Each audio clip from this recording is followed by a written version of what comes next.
ವಿಜಯಲಕ್ಷ್ಮಿ ದರ್ಶನ್ಗೆ ಉದಯೋನ್ಮುಖ ಮಹಿಳಾ ಉದ್ಯಮಿ ಪ್ರಶಸ್ತಿ. ಹೌದು, ತಮ್ಮ ನೇರ ನುಡಿ ಹಾಗೂ ಸಹಾಯದಿಂದಾಗಿ ಹಾಗೂ ಸಿನಿಮಾ ಮೂಲಕ ದರ್ಶನ್ ಅವರು ಈಗಾಗಲೇ ಸಾಕಷ್ಟು ಅಭಿಮಾನಿಗಳನ್ನು ಹೊಂದಿದ್ದಾರೆ. ಈ ಮೂಲಕ ಅವರು ತಮ್ಮ ಅಭಿಮಾನಿಗಳ ಮನದಲ್ಲಿ ಬಾಸ್ ಅಂತಲೇ ಕರೆಸಿಕೊಳ್ಳುತ್ತಿದ್ದಾರೆ. ಇತ್ತ ದರ್ಶನ್ ಪತ್ನಿ ವಿಜಯಲಕ್ಷ್ಮಿ ಕೂಡ ತಮ್ಮದೇ ದಾರಿಯಲ್ಲಿ ಅನೇಕರಿಗೆ ನೆರವಾಗುತ್ತಿದ್ದಾರೆ. ಕೆಲ ದಿನಗಳ ಹಿಂದೆಯಷ್ಟೇ ವಿಜಯಲಕ್ಷ್ಮಿ ಹೊಸ ಉದ್ಯಮವನ್ನು ಆರಂಭಿಸಿದ್ದರು. ಮೈ ಫ್ರೆಶ್ ಬ್ಯಾಸ್ಕೆಟ್ ಎಂಬ ಆನ್ಲೈನ್ ಆಪ್ ಒಂದನ್ನು ತೆರೆದು ರೈತರಿಗೆ ನೆರವಾಗಿದ್ದರು. ಆ ಆಪ್ ಮೂಲಕ ರೈತರು ನೇರವಾಗಿ ಗ್ರಾಹಕರಿಗೆ ತಮ್ಮ ಉತ್ಪನ್ನಗಳನ್ನು ನೀಡಬಹುದಾಗಿತ್ತು.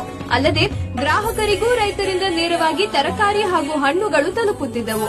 ಹೀಗೆ ರೈತರಿಗೆ ಸಹಾಯವಾಗುವ ಸಲುವಾಗಿ ವಿಜಯಲಕ್ಷ್ಮಿ ಅವರು ಮಾಡಿದ ಈ ಕೆಲಸ ಎಲ್ಲರ ಮೆಚ್ಚುಗೆಗೆ ಪಾತ್ರವಾಗಿತ್ತು.